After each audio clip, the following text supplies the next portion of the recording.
യാഗമായി മാറി. അന്നു കാൽനടയായി നാഥൻ മലമുകളേറി. അന്നു ജീവനേകുവാനായെന്തു പാടുപെട്ടു നീ. അന്നു ജീവനേകുവാനായെന്തു പാടുപെട്ടു നീ.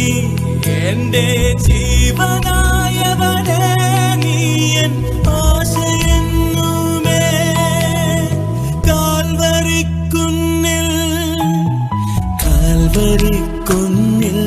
നാഥൻ യാഗമായി മാറി. അന്നു കാൽനടയായി നാഥൻ മലമുകളേറി. അന്നു ജീവനേകുവാനായെന്നു പാടുപെട്ടു നീ. അന്നു ജീവനേകുവാനായെന്നു പാടുപെട്ടു നീ. എന്റെ ജീവനായവനെ നീയൻ ആശയെന്നുമേ. കാൽവരിക്കുന്നിൽ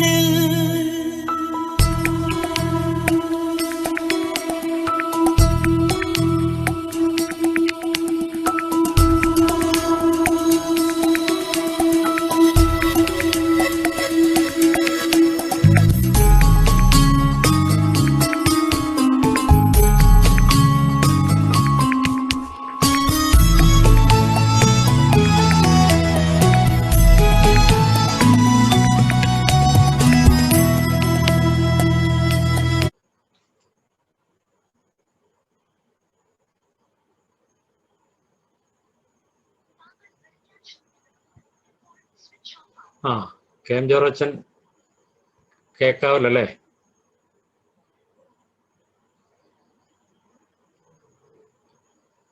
കെ എം ജോർജന് അൺമ്യൂട്ട് ചെയ്ത് മ്യൂട്ടിലാണ് ഇപ്പൊ. എന്നെ കാണാമോ? രജീഷൻ കാണാം. അച്ഛനെ മുഖം ഒരു സ്വല്പം കൂടെ അതൊന്ന് അഡ്ജസ്റ്റ് ചെയ്യണം, ഒന്ന് കാണത്തക്ക രീതിയിൽ. ഇപ്പൊ കാണാം.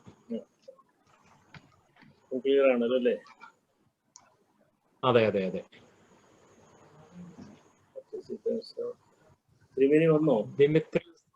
തിരുമേനിയെ കണ്ടില്ല. ദിമിത്രിയോസ് തിരുമേനി വന്നിട്ടുണ്ടോ? ഹലോ, റജി കെ അച്ഛനുണ്ടല്ലേ? Thank U.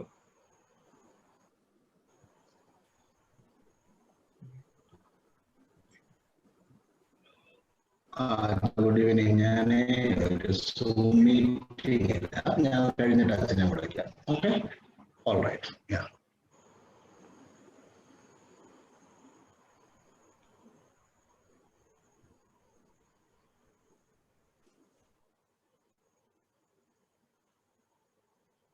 നമുക്കൊരു 2-3 മിനിറ്റ് കൂടെ വെയിറ്റ് ചെയ്യാം. ബാക്കിയുള്ളവർ കയറുന്നവർ കയറട്ടെ. 8:30 ആയതേ ഉള്ളല്ലോ.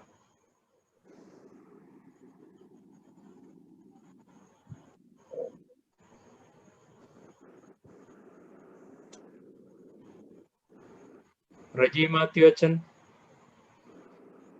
വന്നോ? ഹലോ,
കെ എം ജോറച്ചൻ ദിമിത്രിയോസ് തിരുമേനി ഒരല്പസമയം കഴിയുമ്പോൾ കയറിക്കോളും.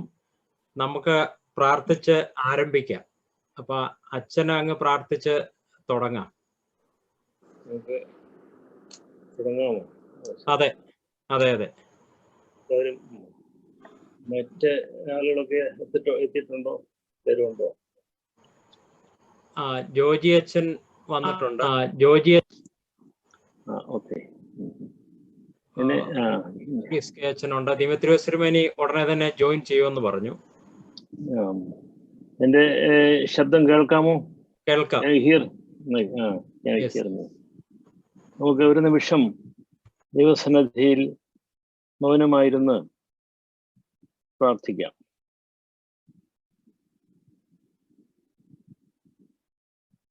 പ്രകാശത്തിനു വേണ്ടി, പരിശുദ്ധാത്മാവിന്റെ പ്രചോദനത്തിനു വേണ്ടി വ്യക്തികളായും സഭയായും നമ്മെ ഒരു ശരീരമാക്കുന്നതിന് വേണ്ടി ദൈവസന്നിധിയിൽ നമുക്ക് പ്രാർത്ഥിക്കാം. പരിശുദ്ധാത്മാവായ ദൈവമേ, ഞങ്ങളെ പ്രകാശിപ്പിക്കണമേ, ഞങ്ങളെ പ്രചോദിപ്പിക്കണമേ. പിതാവിൻ്റെയും പുത്രൻ്റെയും പരിശുദ്ധാത്മാവിൻ്റെയും നാമത്തിൽ തന്നെ ആമേൻ.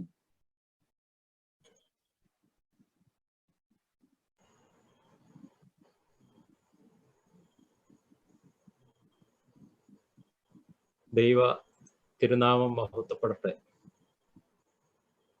ബഹുമാനപ്പെട്ട കെ എം ജോറച്ചൻ, വന്യ വൈദിക സഹോദരങ്ങളെ, സ്നേഹിതരെ, സഹോദരരെ, മലങ്കര ഓർത്തഡോക്സ് സുറിയാനി സഭയുടെ സോപാന ഓർത്തഡോക്സ് അക്കാഡമിയുടെ നേതൃത്വത്തിലുള്ളതായ പല പ്രവർത്തനങ്ങളിലൊന്നാണ്, ഒരു പ്രോഗ്രാമാണ് വേദ സോപാനം എന്നുള്ളത്. അതിൽ സെയിൻറ്റ് ജോൺ ഗോസ്പൽ ബേസ് ചെയ്തുള്ളതായ ഒരു സ്റ്റഡി ആൻഡ് റിഫ്ലക്ഷൻ സീരീസിന്റെ ബിഗിനിങ് ആണ് ഇന്ന്. പ്രത്യേകിച്ച് when we are going through this Lenten period, this will be a spiritually nourishing experience also. ദൈവകൃപയാൽ നമുക്ക് വളരെ അനുഗ്രഹിക്കപ്പെട്ട റിസോഴ്സ് പേഴ്സൺസിനെ ഇത് ലീഡ് ചെയ്യാനും ഗൈഡ് ചെയ്യാനും തക്കവണ്ണം കിട്ടിയിട്ടുണ്ട് എന്നുള്ളത് അനുഗ്രഹമാണ്. As most of you know, respected K.M. Jorachan, who is the director of Sobana Academy, is with us to enlighten us. Achan is a known theologian, writer, speaker, artist, and talented in manifold ways. So Achan is giving leadership to this Sobana Academy. ഈ ഒരു ഗ്രൂപ്പിലും ഡിസ്കഷനിലും ഒക്കെയും അച്ഛൻ്റെ presence important ആണ്. അച്ഛനെയും സന്തോഷത്തോടെ ഈ പ്രോഗ്രാമിലേക്ക് സ്വാഗതം ചെയ്യുകയാണ്. അഭിമന്യ ദിമിത്രിയോസ് തിരുമേനി ജോയിൻ ചെയ്തു. നിങ്ങൾക്ക് ഇൻട്രൊഡക്ഷൻ്റെ ആവശ്യമില്ല. തിരുമേനിയെ സംബന്ധിച്ചിടത്തോളം ഡൽഹി ഭദ്രാസനാധിപനായിരിക്കുന്ന തിരുമേനി ഞങ്ങളുടെയൊക്കെ ഗുരുവാണ്. തിരുമേനി കോട്ടയം ഓർത്തഡോക്സ് സെമിനാരിയിൽ അനേക വർഷങ്ങൾ ന്യൂ ടെസ്റ്റ്മെന്റ് പ്രൊഫസറായിരുന്നു. സെന്റ് ജോൺ ഗോസ്പൽ പ്രത്യേകിച്ച് പഠിപ്പിച്ചതാണ്. നാഗപ്പൂർ സെമിനാരിയിലും ഗസ്റ്റ് ഫാക്കൽറ്റി ആയിട്ട് വന്ന് പഠിപ്പിച്ചുകൊണ്ടിരുന്നു. തിരുമേനി ഇന്ന് പ്രത്യേകിച്ച് ഇതിൻ്റെ ആദ്യ ദിവസം ഒരു ജനറൽ ഇൻട്രൊഡക്ഷൻ തരും. അതേ തുടർന്ന് നമുക്ക് മറ്റ് അച്ഛന്മാരും കൊച്ചന്മാരും ഒക്കെ വേണ്ടതായ ഗൈഡൻസ് നൽകും. യൂഹാനോന്മാർ ദിമിത്രിയോസ് തിരുമേനിയെ വളരെ ആദരപൂർവം ഈ വേദ സോപാനം പ്രോഗ്രാമിലേക്ക് സ്വാഗതം ചെയ്യുന്നു. പിന്നീട് നമുക്ക് റജി മാത്യു അച്ഛനുണ്ട്. അച്ഛൻ ജോയിൻ ചെയ്തിട്ടുണ്ടോ കാണുന്നില്ല. ഓക്കെ. അറിയാം റജി മാത്യു അച്ഛൻ നാഗപ്പൂർ സെമിനാരിയില് അനേക വർഷങ്ങൾ പഠിപ്പിച്ച 1 പതിറ്റാണ്ടിലധികം അവിടെ പ്രിൻസിപ്പാളായിരുന്നു. ഇപ്പോൾ കുറെ വർഷങ്ങളായിട്ട് നാട്ടില് നമ്മുടെ കോട്ടയത്തുള്ളതായ ഓർത്തഡോക്സ് സെമിനാരിയിൽ പഠിപ്പിച്ചുകൊണ്ടിരിക്കുന്നു. അച്ഛൻ കേരള കൗൺസിൽ ഓഫ് ചർച്ചസിന്റെ സെക്രട്ടറി ആയിട്ടും അനേക വർഷങ്ങൾ സെർവ് ചെയ്തു. ഒരു വലിയ new testament scholar, speaker, convention speaker, അങ്ങനെ പല പല തലങ്ങളിൽ അച്ഛൻ സഭയ്ക്ക് വലിയ കോൺട്രിബ്യൂഷൻ നൽകിക്കൊണ്ടിരിക്കുന്നു. അച്ഛൻ്റെ ഈ ഒരു പ്രോഗ്രാമിലുള്ളതായ കോൺട്രിബ്യൂഷൻസ് വളരെ വിലപ്പെട്ടതായിരിക്കും. അച്ഛനെയും വളരെ സന്തോഷത്തോടെ സ്വാഗതം ചെയ്യുകയാണ്. ബഹുമാനപ്പെട്ട എബ്രഹാം തോമസ് അച്ഛൻ ജോയിൻ ചെയ്തിട്ടുണ്ടെന്ന് വിചാരിക്കുന്നു. അച്ഛന് കോട്ടയം സെമിനാരിയിലെ ദൈവശാസ്ത്രത്തിന്റെ പ്രധാന അധ്യാപകനാണ്. അച്ഛൻ ഇന്റർ ചർച്ച് റിലേഷൻസിന്റെ സെക്രട്ടറിയാണ് സഭയിൽ. അച്ഛനെയും വളരെ സന്തോഷത്തോടെ സ്വാഗതം ചെയ്യുകയാണ്. ബഹുമാനപ്പെട്ട ഗീവറിയസ് കെ അച്ഛൻ, റെജി കെ അച്ഛൻ നമ്മോടൊപ്പം ഉണ്ട്. അച്ഛൻ നാഗപ്പൂർ സെമിനാരിയിൽ അനേക വർഷം പഠിപ്പിച്ചതിന് ശേഷം ഇപ്പോൾ കോട്ടയത്ത് നമ്മുടെ സെമിനാരിയിൽ ന്യൂ ടെസ്റ്റ്മെന്റ് പഠിപ്പിക്കുന്നു. അച്ഛൻ ഇപ്പോൾ ബൈബിളിന്റെ ഒരു പരിഭാഷയില് ഫുൾ ടൈം എൻഗേജ്ഡ് ആണ്. ഒരു ബൈബിളിക്കൽ സ്കോളർ, അതുപോലെ നല്ല ഒരു സ്പീക്കർ. അച്ഛൻ്റെ പ്രസൻസ് വളരെ ഒരു ബ്ലെസ്സിങ് ആണ്. അച്ഛനെയും ആദരവോടെ സന്തോഷത്തോടെ സ്വാഗതം ചെയ്യുന്നു. അതുപോലെ മേഴ്സി ജോൺ കൊച്ചമ്മ നാഗപ്പൂർ സെമിനാരിയിലെ രജിസ്ട്രാർ ആണ്. അവിടെ ന്യൂ ടെസ്റ്റ്മെന്റ് കുറെ വർഷങ്ങളായിട്ട് പഠിപ്പിച്ചുകൊണ്ടിരിക്കുന്നു. കൊച്ചമ്മയുടെ ഹസ്ബൻഡാണ് ബഹുമാനപ്പെട്ട ജോൺ മാത്യു അച്ഛൻ. ഇപ്പോൾ നാഗപ്പൂർ സെമിനാരിയിൽ നിന്ന് അവധിയെടുത്ത് ഡോക്ടറൽ സ്റ്റഡീസിലാണ്. മേഴ്സി ജോൺ കൊച്ചമ്മയെ വളരെ സന്തോഷത്തോടു കൂടി ഈ പ്രോഗ്രാമിലേക്ക് സ്വാഗതം ചെയ്യുന്നു. അതുപോലെ നാഗപ്പൂർ സെമിനാരി അധ്യാപകൻ ആയിരിക്കുന്ന ബഹുമാനപ്പെട്ട ജോജി സി ജോർജ് അച്ഛൻ. അച്ഛനും ന്യൂ ടെസ്റ്റ്മെന്റ് സ്കോളറാണ്. വളരെ സാമൂഹ്യ പ്രതിബദ്ധതയോടുകൂടി നോർത്ത് ഇന്ത്യൻ മിഷന് വേണ്ടി വലിയ കോൺട്രിബ്യൂഷൻസ് നൽകിക്കൊണ്ടിരിക്കുന്ന ഒരു പേഴ്സണാലിറ്റിയാണ് ബഹുമാനപ്പെട്ട ജോജി സി ജോർജ് അച്ഛൻ. ജോജി അച്ഛനെയും സന്തോഷത്തോടുകൂടി ഈ പ്രോഗ്രാമിലേക്ക് സ്വാഗതം ചെയ്യുന്നു. എല്ലാവരെയും ഇതിൽ പാർട്ടിസിപ്പേറ്റ് ചെയ്യുന്ന some of you may not be able to follow Malayalam. I don't know how many of you are fluent in Malayalam. Hopefully our resource persons will be mixing the language Malayalam and English. So a general introduction now respected KM Jorachan will give about this program, followed by our beloved Dimitrios Thirumeni's general introduction to St. John's Gospel. And after that, we can have discussion as time permits, focusing on the prologue of St. John Gospel, that is chapter 1 verses 1 onwards. Okay, respected KM Jorachan.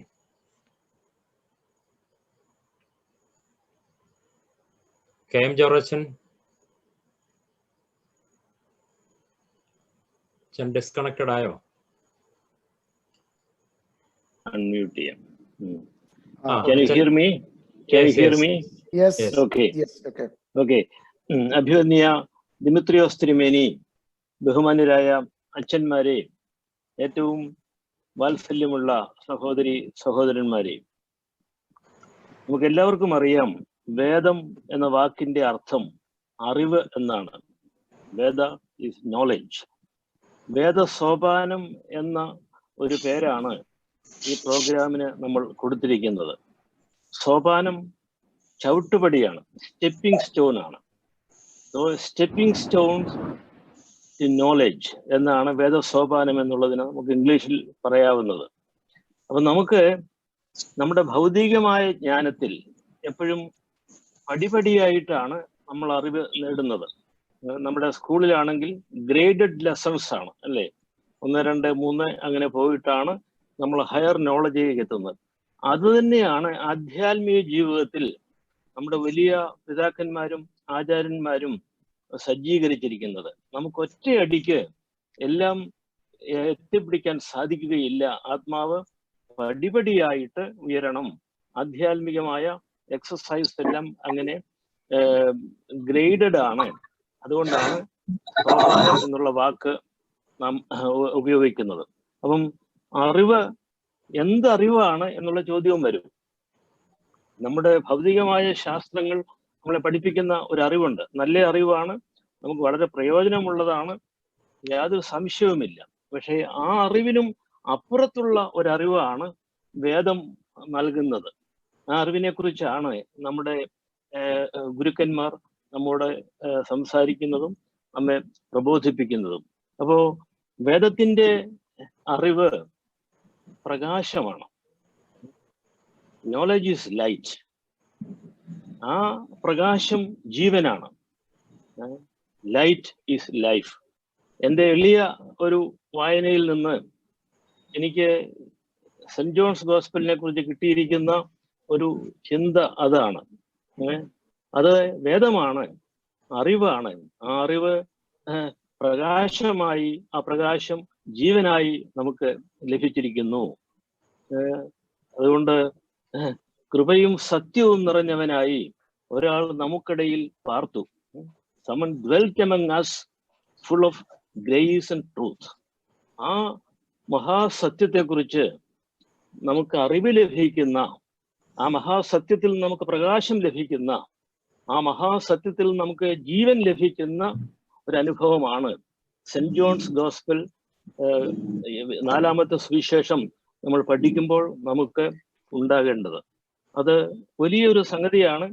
നമുക്ക് വളരെ എളിയ തോതിൽ, വളരെ വിനയത്തോടുകൂടി മാത്രമേ ഈ മഹാരഹസ്യങ്ങളെ സമീപിക്കുവാൻ സാധിക്കുകയുള്ളൂ. അതുകൊണ്ട് എല്ലാ നടപടിയും, എല്ലാ അറിവും, എല്ലാ പ്രോഗ്രാമും സ്റ്റെപ്പിംഗ് സ്റ്റോൺ ആണ്. We are climbing and climbing and we go on climbing without ever stopping. അതാ പിതാക്കന്മാരെ പഠിപ്പിക്കുന്നത്. ഇത് ആരോഹണമാണ്. ആരോഹണം ഒരിടത്തും നിൽക്കുന്നില്ല. അനന്തമായ ദൈവകൃപയിലേക്ക്, അനന്തമായ ദൈവസ്നേഹത്തിലേക്ക് നമ്മൾ നിരന്തരമായിട്ട് അടിവെച്ച് കയറുകയാണ്. ആ ഒരു എളിയ ചിന്തയോടുകൂടി നമുക്ക് ആരംഭിക്കാം. വളരെ പ്രഗത്ഭരായ ഗുരുക്കന്മാർ നമുക്കുണ്ട്. അവരുടെ ചിന്തകളും ഉൾക്കാഴ്ചകളും നമ്മെ തീർച്ചയായിട്ടും ധന്യരാക്കും. സോപാന അക്കാദമി കുറെ ദിവസങ്ങൾക്ക് മുൻപ് പരിശുദ്ധ ബാബാ തിരുമേനിയുടെ അധ്യക്ഷതയിൽ നമ്മുടെ തിയോളജിയോട് ബന്ധപ്പെട്ട വിഷയങ്ങൾ പഠിക്കുന്ന പോസ്റ്റ് ഗ്രാജുവേറ്റ് തലത്തിലുള്ള വിദ്യാർത്ഥികളെ ലോകമാസകലം ഏതാണ്ട് 23 പേരെ ഒരുമിച്ച് കൊണ്ടുവന്നു. അതുപോലെ മറ്റ് പല പ്രോഗ്രാമുകളും ഉണ്ട്. ഇപ്പോൾ ഈ കൊറോണ മൂലം നമുക്ക് ഓൺലൈനായിട്ട് കൂടി ഇത് ചെയ്യാൻ സാധിക്കുന്നു. ലോകത്തിന്റെ പല ഭാഗത്തുമുള്ള ആളുകൾ ഇത് സംബന്ധിക്കുന്നു. അത് നമ്മൾ ദൈവാനുഗ്രഹമായിട്ട് കരുതുക. ദൈവത്തിന്റെ കൃപ നമുക്ക് ധാരാളമായി ലഭിക്കട്ടെ എന്ന് ആശംസിച്ചുകൊണ്ട് ഞാൻ എൻ്റെ വാക്കുകൾ ചുരുക്കുന്നു. ബഹുമാനപ്പെട്ട ബിജേഷ് ഫിലിപ്പച്ചൻ ചുമതലകൾ ഇപ്പോൾ നിർവഹിച്ചുകൊള്ളു.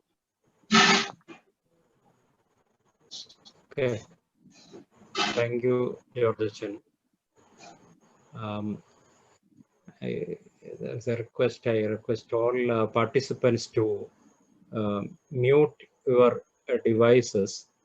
Only those who are speaking as resource person can unmute. Others are requested to mute your devices, please.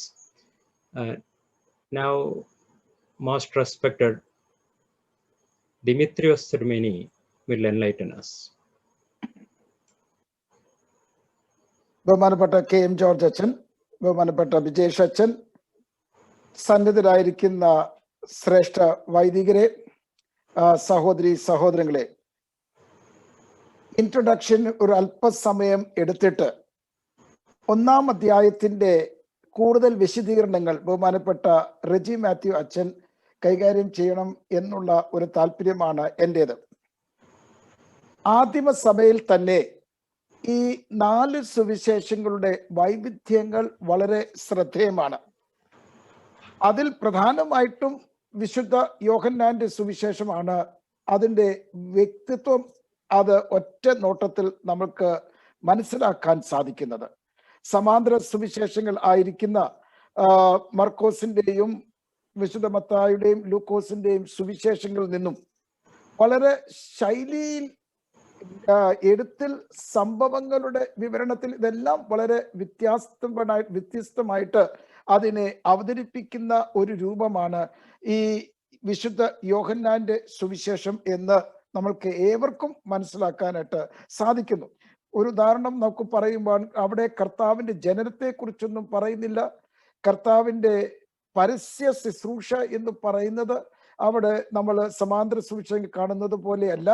അവിടെ അങ്ങനെയുള്ള അത്ഭുതങ്ങൾക്ക് പകരം അടയാളങ്ങൾ എന്ന ശീർഷകത്തിൽ ഏതാനും തിരഞ്ഞെടുക്കപ്പെട്ട കൃത്യമായിട്ടുള്ള ചില അത്ഭുതങ്ങൾ മാത്രം, ബാക്കി ഉള്ളതിൻ്റെ ഒരു സൂചനയായിട്ട് മാത്രം അവിടെയും ഇവിടെയും നമുക്ക് സുവിശേഷത്തിൽ കാണും. ദീർഘമായിട്ടുള്ള പ്രഭാഷണങ്ങൾ ആണ് ഈ സുവിശേഷത്തിൽ കാണുന്നത് എന്ന് മാത്രമല്ല, കർത്താവായ യേശുക്രിസ്തുവിന്റെ ജീവചരിത്രത്തിൽ പോലും വ്യത്യസ്തമായിട്ടുള്ള ഒരു അവതരണം ആണ് ഇവിടെ നമുക്ക് കാണാൻ സാധിക്കുന്നത്. ഉദാഹരണമായിട്ട് ചില കാര്യങ്ങൾ ഒരു കാണുന്നില്ല. ഉദാഹരണമായിട്ട് നമുക്ക് നോക്കുമ്പോഴത്തേക്ക് അന്ത്യ അത്താഴം, നമ്മൾക്ക് ക്രിസ്തു മതത്തിന്റെ കാതലായിരിക്കുന്ന ഒരു ആചരണം. We don't find the description of the institution of the last of the Holy Eucharist in the Gospel at all, which is like a major event that is not there, which is not recorded. Also, the total absence of parables.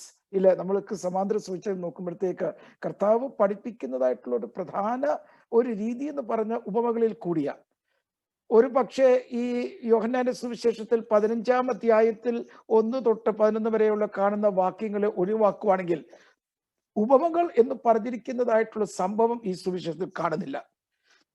അതുപോലെ മറ്റു ചില കാര്യങ്ങൾ അതിൻ്റെ വ്യത്യസ്തമായിട്ടുള്ള സ്ഥാനത്താണ്. ഉദാഹരണമായിട്ട് നോക്കുമ്പോഴത്തേക്ക് കർത്താവിൻ്റെ ദേവാലയത്തിൽ പോയി, യെരുശലേം ദേവാലയത്തിൽ പ്രവേശിച്ച് ശുദ്ധീകരണം നമുക്കത് ശ്രദ്ധിക്കുവാണെങ്കിൽ ഇത് സമാന്തര സുവിശേഷങ്ങളിൽ കർത്താവിന്റെ യെരുശലേമിൽ അന്ത്യഘട്ടത്തിൽ ആണ് നമുക്ക് കാണാൻ സാധിക്കുന്നത്. ഈ സുവിശേഷത്തിൽ കർത്താവിന്റെ പരസ്യ ശുശ്രൂഷയുടെ ആരംഭത്തിൽ തന്നെയും കർത്താവ് ദേവാലയ ശുദ്ധീകരണം അവിടെ രേഖപ്പെടുത്തുകയാണ്. അങ്ങനെ ഈ വ്യത്യസ്തമായിട്ടുള്ള സാഹചര്യങ്ങൾ അല്ലെങ്കിൽ സംഭവങ്ങൾ ഒക്കെയും ക്രമീകരിച്ചുകൊണ്ട് ഉള്ള ഒരു സുവിശേഷമായിട്ടാണ് ലഭിച്ചിരിക്കുന്നത്. അതിൻ്റെതായിട്ടുള്ള ബഹുമാനപ്പെട്ട KM ജോർജ് അച്ഛൻ പറഞ്ഞതുപോലെ വളരെ ആഴമായിരിക്കുന്നതായിട്ടുള്ള കാര്യങ്ങൾ ഈ സുവിശേഷത്തിന്റെ ആശയങ്ങൾ ഉൾപ്പെടുത്തിയിരിക്കുന്നത് കൊണ്ട് പിതാക്കന്മാര് അതിനെക്കുറിച്ച് പറഞ്ഞിരിക്കുന്നത് ഇത് ഒരു കൊച്ചുകുട്ടി ഒരു കടൽ തീരത്ത് അതിന്റെ തീരത്ത് നിന്ന് കയ്യിൽ ഇങ്ങനെ വെള്ളം കോരുവാൻ ശ്രമിക്കുന്നത് പോലെ ഉള്ള ഒരു ഉപമയാണ് ഈ സുവിശേഷം പഠിക്കുന്നത്. കാരണം ഇതിന്റെ വളരെ ഇങ്ങനെ പടിപടിയായിട്ട് അനേക കാലം ഇതിന്റെ കാര്യങ്ങൾ പഠിക്കുവാനായിട്ടുള്ള സാഹചര്യങ്ങൾ ഉണ്ട്. എന്നിൽ കാണുന്നതായിട്ടുള്ള ഉദ്ദേശം നമുക്ക് ഒരു ചെറിയ ഒരു ലഘു ഇൻട്രൊഡക്ഷൻ, ഒരു brief introduction to the Saint John's gospel. Before I proceed to basic and brief introduction of the gospel, let us try to picture the gospel against its background. ഇതിന്റെ പശ്ചാത്തലം നമ്മൾക്കൊന്ന് പഠിക്കേണ്ടിയിരിക്കുന്നു. കർത്താവിന്റെ ജീവകാലം എല്ലാം കഴിഞ്ഞിട്ട് മറ്റുള്ള സുവിശേഷങ്ങൾ ഒന്ന് രേഖപ്പെടുത്തി കഴിഞ്ഞിട്ട് ഏതാണ്ട് AD 90 എങ്ങാണ്ടായിരിക്കണം ഈ സുവിശേഷം ആദ്യമായിട്ട് എഴുതപ്പെട്ടിരിക്കുന്നത് എന്ന് ആണ് വേദശാസ്ത്ര പണ്ഡിതന്മാരുടെ അഭിപ്രായം. ഇന്ന് നമ്മൾക്ക് ഏകദേശം മനസ്സിലാക്കാൻ പറ്റുന്നത് യഹൂദ്യ മതത്തിന്റെ ഒരു പശ്ചാത്തലത്തിൽ ഇത് എഴുതപ്പെട്ടിരിക്കുന്ന സുവിശേഷമാണ്. അപ്പൊ ഈ യഹൂദ്യ മതം എന്ന് പറയുമ്പോൾ എന്താണ് നമുക്ക് മനസ്സിലാക്കേണ്ടത്? അത് ഒരു പ്രധാനപ്പെട്ട ആശയമാണ് പുതിയ നിയമ പഠനത്തെ സംബന്ധിച്ചിടത്തോളം. ഈ യൗവന സംസ്കാരവും യഹൂദ്യ സംസ്കാരവും തമ്മിൽ ബന്ധപ്പെട്ട് പരസ്പരം ഒരു ക്രോസ് ഫെർട്ടിലൈസേഷൻ നടത്തിയിരിക്കുന്ന പശ്ചാത്തലം ആയിരിക്കണം ഈ സുവിശേഷത്തിൻ്റെതായിട്ടുള്ള ഒരു സർക്കംസ്റ്റാൻസസ് അല്ലെങ്കിൽ ഇന്റലക്ച്വൽ കൺസെപ്ച്വൽ വേൾഡ് എന്ന് നമുക്ക് ആദ്യം ചിന്തിക്കണം.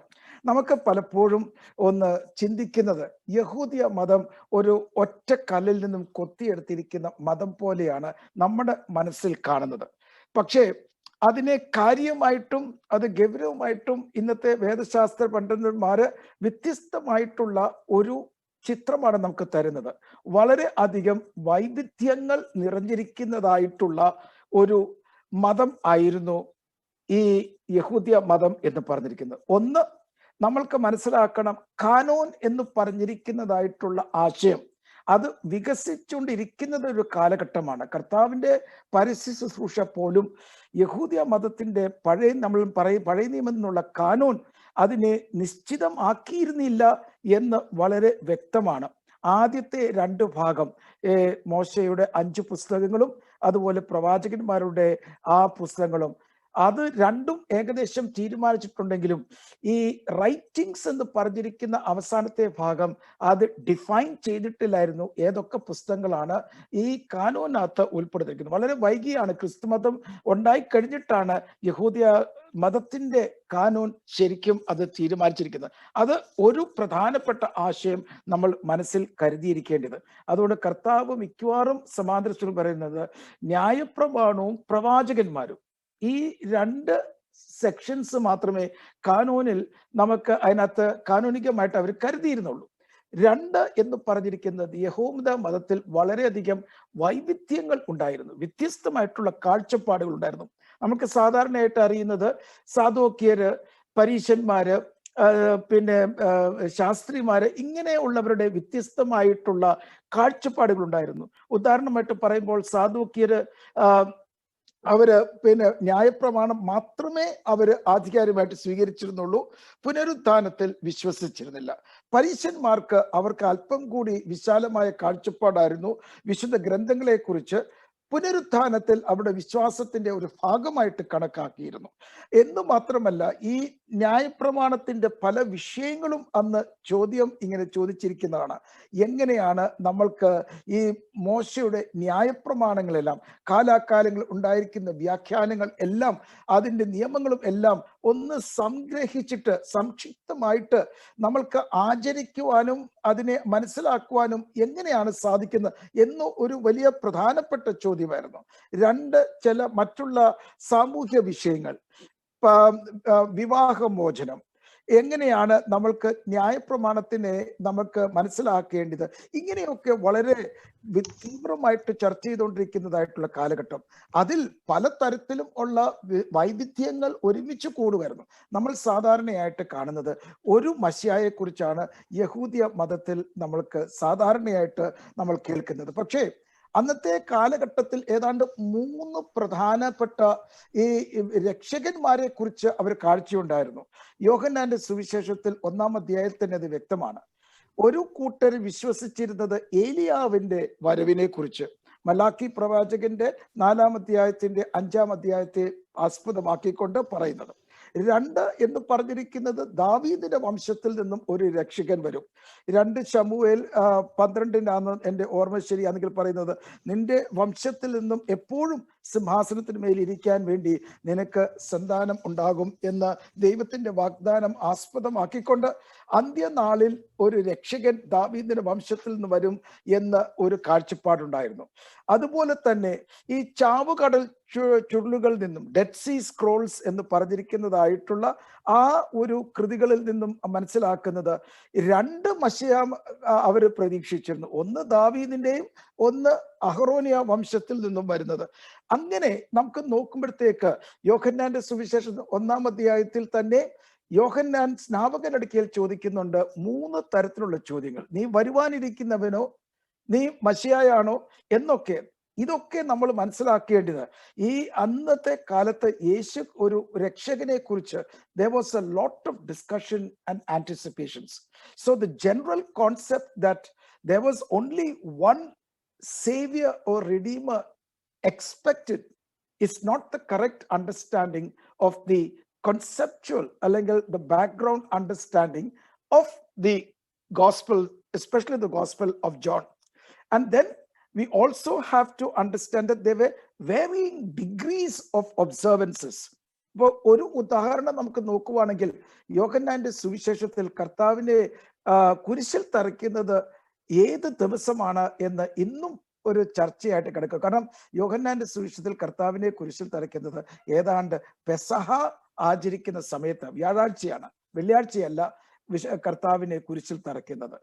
അങ്ങനെയുള്ള വ്യത്യാസങ്ങൾ ഒക്കെ ഉള്ളപ്പോൾ എങ്ങനെയാണ് ഈ സുവിശേഷം നമുക്ക് മനസ്സിലാക്കേണ്ടത്? ഒരു വ്യത്യസ്തമായിട്ടൊരു കലണ്ടർ ഉണ്ടായിരുന്നു, അതും ഒരു സാധ്യതയായിട്ട് കാണുന്നു. അങ്ങനെ യഹൂദിയ മതത്തിൻ്റെതായിട്ടുള്ള ഈ വൈവിധ്യങ്ങൾ നിറഞ്ഞിരിക്കുന്നതായിട്ടുള്ള പശ്ചാത്തലത്തിൽ വേണം ഈ സുവിശേഷം ആദ്യമായിട്ട് നമുക്ക് ലൊക്കേറ്റ് ചെയ്താൽ. എന്നാൽ മാത്രമേ പല സംഭാഷണങ്ങളും ഈ പരീക്ഷന്മാരും മറ്റുള്ള ആൾക്കാരും തമ്മിൽ ഉള്ള ചർച്ചകളും ഒക്കെ നടത്തിക്കൊണ്ടിരിക്കുന്നതിൻ്റെതായിട്ടുള്ള ആശയങ്ങൾ നമ്മൾക്ക് ഈ സുവിശേഷത്തിൽ നമുക്ക് കാണാനായിട്ട് സാധിക്കുകയുള്ളൂ. അതുകൊണ്ട് ആ വൈവിധ്യം നിറഞ്ഞിരിക്കുന്നതായിട്ടുള്ള ഒരു പശ്ചാത്തലം. 3 എന്ന് പറഞ്ഞിരിക്കുന്നത് യഹൂദിയ മതവും യവന സംസ്കാരവും തമ്മിൽ ഇടകലർന്നതായിരിക്കുന്ന പശ്ചാത്തലം. there were lot of intermixture of ideas. And നമുക്ക് ശരിക്കും ഇതിനെ പൂർണ്ണമായിട്ടും ഇന്നും ഗ്രഹിക്കുവാൻ സാധിച്ചിട്ടില്ല. പാശ്ചാത്യ വേദശാസ്ത്രജ്ഞന്മാര് നമ്മൾക്ക് സാധാരണ ഈ ഭാരതീയമായിട്ടുള്ള അല്ലെങ്കിൽ ഏഷ്യൻ ഇൻഫ്ലുവൻസ് മിഡിൽ ഈസ്റ്റ് വരുന്ന കാര്യത്തെക്കുറിച്ച് അത്രയും കാര്യമായിട്ട് അവർ ഉൾക്കൊണ്ടിട്ടില്ല. അതുകൊണ്ട് ഈ ഹെലനിസ്റ്റിക് എന്ന് പറഞ്ഞിരിക്കുന്നതിൽ യവന സംസ്കാരവും യഹൂദിയ സംസ്കാരത്തെ കുറിച്ച് പറയുന്നുണ്ട്. പക്ഷെ അതിനോട് കൂടി ബുദ്ധമതത്തിന്റെ ഭാരതത്തിൽ നിന്നും ഉണ്ടായിരിക്കുന്ന സ്വാധീനവും ഈ ഒരു പശ്ചാത്തലത്തിൽ നമ്മൾ കൂട്ടിച്ചേർത്താലേ ഒരു പക്ഷേ നമുക്ക് പൂർണ്ണമായിട്ട് ഈ യഹൂദിയ മതത്തിന്റെ ഒരു സാഹചര്യം നമുക്ക് മനസ്സിലാക്കത്തുള്ളൂ. കാരണം ഈ കമേഴ്ഷ്യൽ ഈ ഇന്റർകോഴ്സ് അല്ലെങ്കിൽ എക്സ്ചേഞ്ച് വളരെ പ്രധാനമായിരുന്നു. അതുകൊണ്ട് ഭാരതത്തിൽ നിന്നും ഉണ്ടായിരിക്കുന്ന കമേഴ്ഷ്യൽ ഇൻഫ്ലുവൻസ് എന്ന് പറഞ്ഞിരിക്കുന്നത് വളരെ ശക്തമായിരുന്നു. ഈ പലസ്തീൻ നാട്ടിൽ മാത്രമല്ല, റോമൻ സാമ്രാജ്യത്തിൽ പോലും. അതൊക്കെ നമുക്ക് ഒന്ന് ചേർക്കുമ്പോഴത്തേക്ക് ഒരു ശരിയായിട്ട് നമുക്ക് നോക്കുമ്പോഴത്തേക്ക് നമ്മളുടെ ഒരു പാചകം ചെയ്യുന്ന ഒരു സാമ്പാറിന്റെ ഒരു സാഹചര്യമാണ്. ഇതെല്ലാം ഉണ്ട് ഇതിനകത്ത്. അങ്ങനെ ഒരു പശ്ചാത്തലത്തിൽ വേണം ഈ സുവിശേഷം മനസ്സിലാക്കാനായിട്ട്.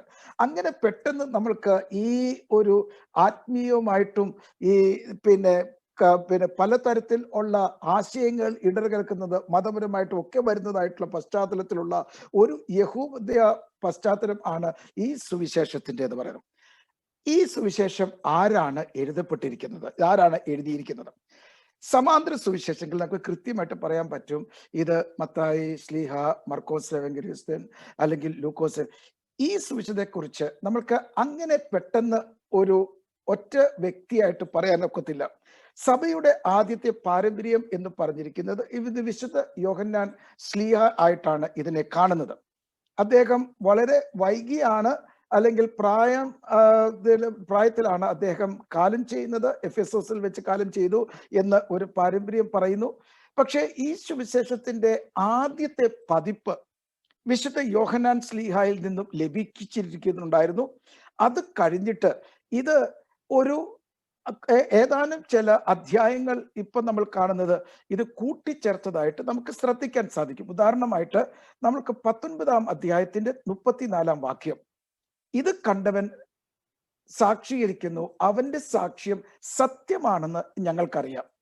19-ാം അധ്യായം കുരിശിനെ കൊടുക്കുന്നതായിട്ടുള്ള യേശു ക്രിസ്തു. അപ്പം ഈ ഗ്രന്ഥകർത്താവ് അല്ലാതെ ഒരു കൂട്ടം ആൾക്കാര് ഈ യോഹന്നാന്റെ സുവിശേഷത്തിന് ഇതിന്റെ പൂർണ്ണ രൂപത്തിൽ എത്തിക്കുവാൻ സഹായിച്ചിട്ടുണ്ട് എന്ന് വ്യക്തമാണ്.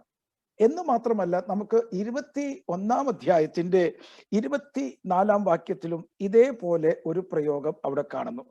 ഇത് കണ്ടവൻ ഞങ്ങളെ കൊണ്ട് ഇത് എഴുതിപ്പിച്ചു എന്ന് പറയുന്നതായിട്ടുള്ള സാഹചര്യം. അപ്പോൾ ഈ സുവിശേഷം 2 പതിപ്പിൽ കൂടിയാണ് നമ്മൾക്ക് ലഭിച്ചിരിക്കുന്നത്. അറ്റ്ലീസ്റ്റ് 2 നമുക്ക് പറയും സ്റ്റേജസ്. ആദ്യം വിശുദ്ധ യോഹന്നാൻ ശ്ലീഹ ഈ ഒരു സുവിശേഷത്തിന്റെ ആദ്യത്തെ പതിപ്പ് പാരമ്പര്യമായിട്ടോ അല്ലെങ്കിൽ ലിഖിതമായിട്ടോ കൈമാറി ശിഷ്യന്മാർക്ക്. ആ ശിഷ്യ സമൂഹം ഇത് പൂർണ്ണ രൂപത്തിലേക്ക് ഇന്ന് നമുക്ക് ലഭിച്ചിരിക്കുന്ന 21-ാം അധ്യായം വരെ നമുക്ക് കാണുന്നതായിട്ടുള്ള പൂർണ്ണ രൂപം നമ്മൾക്ക് നൽകിയിരിക്കുന്നു. ഈ സുവിശേഷം എപ്പോഴാണ് ഇത് എഴുതപ്പെട്ടിരിക്കുന്നത് എന്ന് ചോദിക്കുവാണെങ്കിൽ ഇതിന്റെ ഏത് പതിപ്പിന്റെ കാര്യത്തെക്കുറിച്ചാണ് ആദ്യമായിട്ട് തീരുമാനിക്കേണ്ടത്. അപ്പോൾ നിശ്ചയമായിട്ടും ഒരു കാര്യം നമുക്ക് വ്യക്തമാകാൻ സാധിക്കുന്നത് 21-ാം അധ്യായത്തിൽ ഇത് വിശുദ്ധ പത്രോസ്ലീഹായുടെ മരണാന്തരം ആണ് ഇതിന്റെ ആദ്യത്തെ ഒരു രൂപം നമ്മൾക്ക് നൽകിയിരിക്കുന്നത് എന്ന് വ്യക്തമാണ്. കർത്താവ് ഇവന് ചോദിക്കുന്നു, യോഹന്നാന്റെ കാര്യത്തെ കുറിച്ച് കർത്താവ് പറഞ്ഞിരിക്കുന്നത്, അതിനെക്കുറിച്ച് പത്രോസ്ലീഹായെ കുറിച്ച് മറുപടി കർത്താവ് പറയുന്നുണ്ട്. ഏത് തരത്തിലുള്ള മരണമാണ് വിശുദ്ധ പത്രോസ് സ്വീകരിക്കാൻ പോകുന്നുള്ള സൂചന അവിടെ ലഭിക്കുന്നുണ്ട്. അതുകൊണ്ട് പത്രോസ്ലീഹായുടെ ഒരു രക്തസാക്ഷി മരണം ഇത് കഴിഞ്ഞിട്ടായിരിക്കണം ഈ സുവിശേഷം എഴുതപ്പെട്ടിരിക്കുന്നത് എന്ന് നമ്മൾക്ക് ആദ്യ നിഗമനം. അതിനുശേഷം നമുക്ക് നോക്കുമ്പോഴത്തേക്ക് ശിഷ്യന്മാര് ഇതിന്റെ ഒരു രൂപം അതിന് കൊടുത്തു. നമ്മൾക്ക് ആ രണ്ടാം ഈ കൂട്ടിച്ചേർത്തിരിക്കുന്ന ഭാഗങ്ങളെല്ലാം കൂടി കൂട്ടിച്ചേർത്താണ് നമ്മൾക്ക് ഈ സുവിശേഷം കിട്ടിയിരിക്കുന്നത്. പൊതുവായിട്ട് വേദശാസ്ത്രന്മാരുടെ അഭിപ്രായം ഒരു AD 90 ആയിരിക്കണം ഈ സുവിശേഷം നമ്മൾക്ക് ഇതിന്റെ പൂർണ്ണ രൂപത്തിൽ നമ്മൾക്ക് കിട്ടിയിരിക്കുന്നത്. ഈ ഗ്രന്ഥകർത്താവിനെ കുറിച്ച് കൃത്യമായിട്ട് ഈ സുവിശേഷത്തിൽ ഒരിടത്തും വിശുദ്ധ യോഹന്നാൻ ശ്ലീഹ ആണെന്ന് രേഖപ്പെടുത്തിയിട്ടില്ല. അതുപോലെ തന്നെ മിക്കവാറും മറ്റു സുവിശേഷങ്ങളും അങ്ങനെയുള്ള ഇത് സഭയുടെ പാരമ്പര്യമാണ്. ആരാണ് ഈ സുവിശേഷം എഴുതിയിരിക്കുന്നത്? പക്ഷേ പ്രിയങ്കരനായ ശിഷ്യനെ കുറിച്ച് പറഞ്ഞിരിക്കുന്നുണ്ട്. ആ ശിഷ്യൻ പ്രിയങ്കരനായ, ഇപ്പം ഉദാഹരണമായിട്ട് 14-ാം അധ്യായത്തില് 19-ാം അധ്യായത്തില് 21-ാം അധ്യായത്തില് ഇവിടെയെല്ലാം കർത്താവിനോട് വളരെ അടുത്ത ബന്ധം ഉണ്ടായിരുന്ന ഈ ശിഷ്യ സമൂഹത്തിൽപ്പെട്ട ഒരാള് അദ്ദേഹത്തെ ഈ സുവിശേഷം എടുത്തു കാണിക്കുന്നത് പ്രിയങ്കരനായ ദ ബിലവഡ് ഡിസൈപ്പിൾ എന്നുള്ള പേരിലാണ്. സഭ പാരമ്പര്യം അത് അവകാശപ്പെടുന്നത് വിശുദ്ധ യോഹന്നാൻ ശ്ലീഹ ആണെന്നും ആണ്. കർത്താവിന്റെ മാറിൽ കിടന്നുകൊണ്ട് ആ മാറിൽ കിടക്കുന്നത് എന്ന് പറഞ്ഞിരിക്കുന്നത് ഒരു പ്രതീകമായിട്ടാണ് തന്നെ. കാരണം കർത്താവിന്റെ ഏറ്റവും അടുത്തുള്ള കാര്യങ്ങൾ കേട്ടു പഠിച്ച് അത് ശിഷ്യന്മാർക്ക് നൽകി എന്നുള്ള ഒരു രീതിയിൽ. അതുപോലെ തന്നെ നമുക്ക് കാണാൻ സാധിക്കുന്നത് കർത്താവിന്റെ കല്ലറയിൽ ഓടിച്ചെല്ലുമ്പോഴത്തേക്ക് ആദ്യം പോയി കണ്ട് വിശ്വസിക്കുന്ന ശിഷ്യനെ കുറിച്ച് രേഖപ്പെടുത്തിയിരിക്കുന്നതും ഈ സുവിശേഷത്തിൽ കാണാൻ സാധിക്കുന്നു. അങ്ങനെ ഈ വിശുദ്ധ യോഹന്നാൻ ശ്ലീഹ അല്ലെങ്കിൽ ദ ബിലവഡ് ഡിസൈപ്പിൾ ആണ് ഈ സുവിശേഷത്തിന്റെ ഏറ്റവും ആധികാരികമായിട്ടുള്ള ഒരു വിറ്റ്നസ് അല്ലെങ്കിൽ ഒരു സാക്ഷി നൽകിയിരിക്കുന്നത് എന്ന് ഉള്ള സഭ പാരമ്പര്യം നമ്മൾ ഒന്ന് കണക്കിലെടുത്ത് വിശുദ്ധ യോഹന്നാൻ ശ്ലീഹ ആണ് ഈ ഒരു സുവിശേഷത്തിന്റെ ഗ്രന്ഥകർത്താവെന്ന് പൊതുവെ നമുക്ക് അനുമാനിക്കാൻ സാധിക്കും. അതിനെ എതിർക്കുന്ന അനേകം ഈ വേദശാസ്ത്ര പണ്ഡിതന്മാരുണ്ട്. അവർ പറയുന്നത് അങ്ങനെ കൃത്യമായിട്ട് പറയുവാനായിട്ടോ അതിനെ നിശ്ചയമായിട്ടും സ്വീകരിക്കുവാനോ ബുദ്ധിമുട്ടാണ്. കാരണം സുവിശേഷത്തിൽ എങ്ങും പറഞ്ഞിട്ടില്ല എന്നുള്ളത് കൊണ്ടാണ്. But we can take into consideration the tradition of the church which has been very strong that this fourth gospel അല്ലെങ്കിൽ 4ാമത്തെ സുവിശേഷം was originally traced back to St. John the apostle or the beloved disciple. അങ്ങനത്തെ ഉള്ള ഒരു നിഗമനമാണ് എൻ്റെ കാഴ്ചപ്പാടിൽ സ്വീകരിച്ചിരിക്കുന്നത്.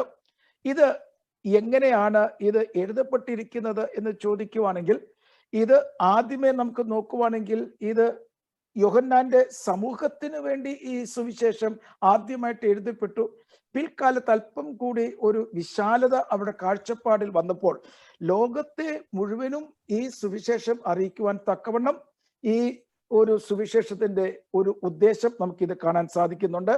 ഈ സുവിശേഷത്തിന്റെ 20-ാം അധ്യായത്തിൽ പറയുന്നത് ഇതെല്ലാം രേഖപ്പെടുത്തിയിരിക്കുന്നത് നിങ്ങൾ യേശുക്രിസ്തുവിൽ വിശ്വസിക്കുകയും ആ വിശ്വാസത്തിൽ കൂടി നിത്യജീവനിലേക്ക് വരികയും ചെയ്യണം എന്നുള്ള താല്പര്യം. അപ്പം ആ ഒരു സുവിശേഷത്തിന്റെ പ്രധാന ഉദ്ദേശം ലക്ഷ്യമാകുകയാണ്. ഇത് കേൾക്കുകയോ ഇത് വായിക്കുന്ന കാര്യം ആദിമസഭയിൽ ഇല്ലായിരുന്നു. കാരണം സാക്ഷരത എന്ന് പറഞ്ഞിരിക്കുന്നത് കേവലം 2% ആൾക്കാർക്ക് മാത്രമേ ഉണ്ടായിരുന്നുള്ളൂ. കൂടുതലായിട്ട് സുവിശേഷങ്ങൾ വായിച്ചു കേൾക്കുന്ന ഒരു സംസ്കാരമായിരുന്നു ഉണ്ടായിരുന്നത്. ചുരുക്കം ചിലർക്ക് മാത്രമേ ഇത് വായിക്കുവാനായിട്ടുള്ള ഒരു പശ്ചാത്തലം അല്ലെങ്കിൽ ഒരു സാഹചര്യം ഉണ്ടായിരുന്നുള്ളൂ. കൂടുതലായിട്ട് കേൾക്കുവാനായിട്ടുള്ള സാഹചര്യമായിരുന്നു. അപ്പം അങ്ങനെ ഈ സുവിശേഷം വായിച്ചു കേൾക്കുന്നതായിട്ടുള്ള ഒരു സമ്പ്രദായത്തിൽ ഒരു രീതിയിൽ എല്ലാവരെയും ഈ സുവിശേഷത്തിൽ വായിച്ചു കേൾക്കുന്നത് വ്യാഖ്യാനിക്കുന്ന സാഹചര്യത്തിൽ കൂടി ക്രിസ്തു യേശുവിൽ അവർക്ക് ഒരു വിശ്വാസത്തിലേക്ക് എത്തുവാൻ തക്കവണ്ണം ഈ സുവിശേഷം ഉദ്ദേശിച്ചിരിക്കുന്നു. അതിന് പ്രധാനമായിട്ട് കാണുന്നത് യഹൂദ്യ മതവും ആയിട്ടുള്ള തർക്കവും ആ യഹൂദിയ മതത്തിന്റെ പ്രധാനമായിട്ടുള്ള വക്താവായിരിക്കുന്ന വ്യാഖ്യാനിക്കുന്നതായിട്ടുള്ള വ്യക്തിയല്ല മോശയും യേശുക്രിസ്തുവുമായിട്ട് നമുക്ക് താരതമ്യപ്പെടുത്തി പൂർണ്ണ വെളിപാട് യേശുക്രിസ്തുവിൽ കൂടി വന്നിരിക്കുന്നു എന്ന് നമുക്ക് കാണാൻ സാധിക്കുന്നു.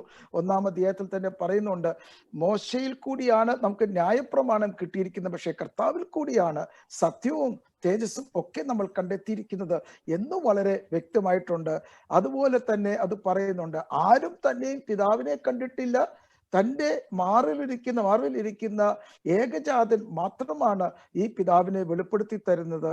അങ്ങനെയുള്ള ഒരു അതിപ്രധാനമായിട്ടുള്ള ഏറ്റവും ഉന്നതമായിട്ടുള്ള സ്ഥാനം യേശുക്രിസ്തുവിന് കൊടുത്ത് ദൈവത്തിൻ്റെതായിട്ടുള്ള പൂർണ്ണ വെളിപാട് ഈ യേശുക്രിസ്തുവിൽ കൂടി നൽകിക്കൊണ്ട് ഈ സുവിശേഷം വായിക്കുന്നവർക്ക് ആരാണെങ്കിലും ശരി, യഹൂദനാണെങ്കിലും ശരി, മറ്റുള്ള ആരാണെങ്കിലും ശരി, യേശുക്രിസ്തുവിലുള്ള വിശ്വാസത്തിലേക്ക് എത്തിച്ചേരുവാൻ സാധിക്കണം എന്നുള്ള ഒരു സാഹചര്യമാണ് നമ്മൾക്ക് ഈ സുവിശേഷത്തിൽ കൂടി കാണാൻ സാധിക്കുന്നത്.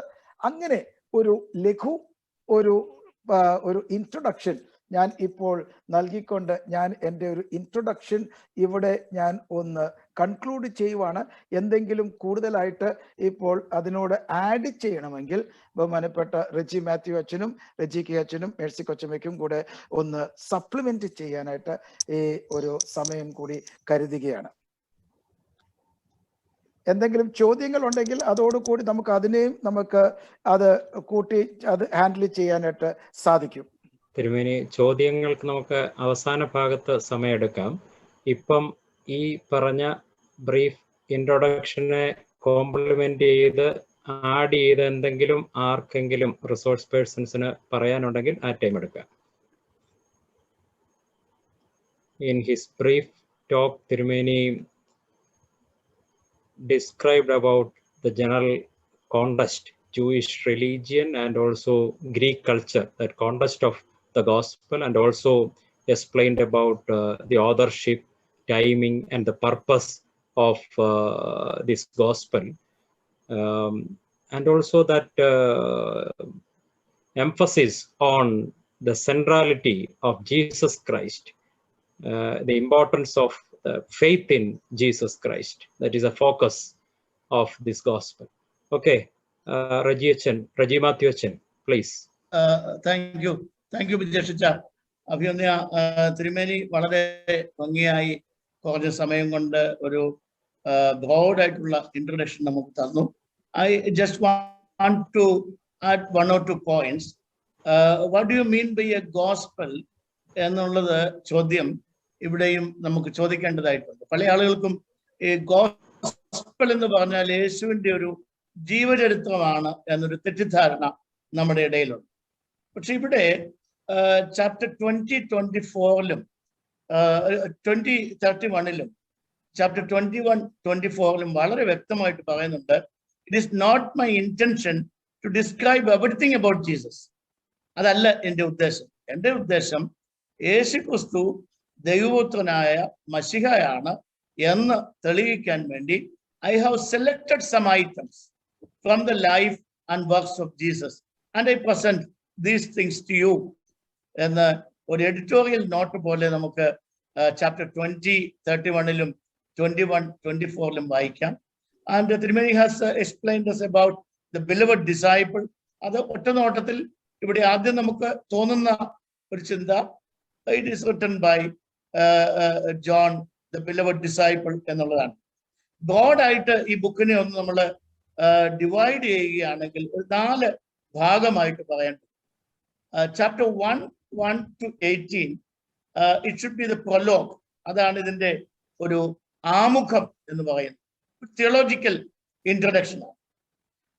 Chapter 1:19-12:50 that is called as the book of science by the eminent theologian, New Testament scholar Father Raymond D. Brown, a Catholic scholar. And the third part is chapter 13-20.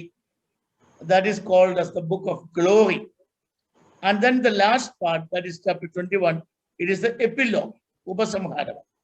ഇത് റെയ്മണ്ട് ഡി ബ്രൗൺ എന്ന് പറയുന്ന Catholic തിയോളജിയന്റെ അഭിപ്രായമാണ്. അതിനെ അല്ലാതെ divide ചെയ്യുന്ന ആളുണ്ട്. Anyway ഈ book of സയൻസിൽ സെലക്ട് ചെയ്ത 7 അത്ഭുതങ്ങൾ മാത്രമേ പറയുന്നു. മറ്റു സുവിശേഷങ്ങളിലൊക്കെ അങ്ങനെ എണ്ണം ഒന്നും കണക്കല്ല. യേശു ചെയ്ത അത്ഭുതങ്ങൾ പലതും പറയുക. ഇവിടെ വളരെ സെലക്ട് ചെയ്ത് 7 എണ്ണം മാത്രമേ പറയൂ. പിന്നെ ഈ പുസ്തകത്തിൽ അതുപോലെ തന്നെ ഇതിന്റെ വിവരണങ്ങളിലൊക്കെ ഹൈലി തിയോളജിക്കൽ ആയിട്ടുള്ള ആസ്പെക്ട്സ് വരുന്നുണ്ട്. അതാത് പാഠഭാഗങ്ങൾ വരുമ്പോൾ നമുക്ക് കൂടുതൽ ഡിസ്കസ് ചെയ്യാൻ പറ്റുമെന്ന് എനിക്ക് തോന്നുന്നു. ചാപ്റ്റർ 1 പറ്റി ഇന്നിപ്പോൾ കൂടുതൽ ഡിസ്കസ് ചെയ്യാൻ ടൈം അനുവദിക്കുമെന്ന് എനിക്ക് തോന്നുന്നില്ല. അതുകൊണ്ട് ഞാനിവിടെ വൈൻഡപ്പ് ചെയ്യാം. Okay, thank you, Raji Mathiasen. Raji Achen or respected Givargis K. Achen. ആദരണീയരായ ഗുരുക്കന്മാരെ, ആദരണീയരായ വൈദിക സെക്രട്ടറി, ലോകത്തിന്റെ എല്ലാ ഭാഗങ്ങളിലും വരുന്ന ഇതിൽ പങ്കാളികളായി അനുഗ്രഹം പ്രാപിക്കുന്ന സർവരുമേ ക്രിസ്തുയേശുവിൽ സ്നേഹ വന്ദനം. ഇന്നിപ്പം നടത്തിയ ആദ്യ ഇൻട്രൊഡക്ഷന്റെ ക്ലാസ്സുകളിലും ഒക്കെ ഹൃദയത്തിൽ ഇന്ന് മാത്രമല്ല ഈ സുവിശേഷം പഠിക്കുന്നതിലുടനീളം നമ്മളൊന്ന് കരുതേണ്ടത് ആവശ്യമാണ്. കൂടുതൽ സമയം അതിനെടുത്തല്ലോ. അതിനോട് ചേർന്ന് 1 മുതൽ 18 വരെയുള്ള വാക്യങ്ങൾ ഒന്ന് പഠിക്കാൻ ശ്രമിക്കുകയായിരുന്നു ഇന്നെന്ന് വിജേഷിച്ച് എന്നോട് സൂചിപ്പിച്ചിരുന്നു നേരത്തെ. അതിന് സമയം വളരെ കുറവാണ്. പക്ഷെ ഇതും കൂടി ചേർത്ത് 20 അധ്യായം വരെ പോകുമ്പോഴും ഈ കാര്യങ്ങളെല്ലാം മനസ്സിലേക്കണ്ട. ഞാനതിലെ ഒരു വാക്യത്തെ മാത്രം ഒന്ന് ബേസ് ചെയ്ത് ഏതാനും ചില കാര്യങ്ങളൊന്ന് പറയാതെ വെച്ചാൽ, നമ്മുടെ കയ്യിലിരിക്കുന്ന ബൈബിള്, പ്രത്യേകിച്ച് മലയാളികൾ ഉപയോഗിക്കുന്ന മലയാളം ബൈബിള്, ബൈബിൾ സൊസൈറ്റി പ്രസിദ്ധീകരിച്ചിരിക്കുന്ന ഒരു ബൈബിളാണ്. അതില് 1-ാം അധ്യായത്തിന്റെ 13-ാം വാക്യത്തില് വിശ്വാസികളുടെ ജനനത്തെ സംബന്ധിച്ചാണ് പറഞ്ഞിരിക്കുന്നത്. എന്നാൽ അനേക 1000 കയ്യെഴുത്ത് പ്രതികൾ, മാനുസ്ക്രിപ്റ്റ് ട്രഡീഷൻസും, നമുക്ക് ടെക്സ്റ്റ് എന്നൊരു ടെക്നിക്കൽ വാക്കുണ്ട്, ടെക്സ്റ്റസ് റെസെപ്റ്റീവ്സ്, അംഗീകരിക്കപ്പെട്ട, അതെങ്ങനെ ഉണ്ടായി എന്നൊക്കെയുള്ള വലിയ കൗതുകമായ കാര്യങ്ങളാണ്. അതൊന്നും സാധാരണ ആർക്കും അറിയാമെന്ന് എനിക്ക് തോന്നുന്നില്ല. അതൊക്കെ എപ്പോഴേലുമൊക്കെ നമ്മൾ പഠിക്കുന്നത് നല്ലതാണ്. അങ്ങനെയൊക്കെ കൈമാറ്റം കിട്ടി ആണ് നമ്മുടെ കയ്യിൽ എത്തിയിരിക്കുന്നത്.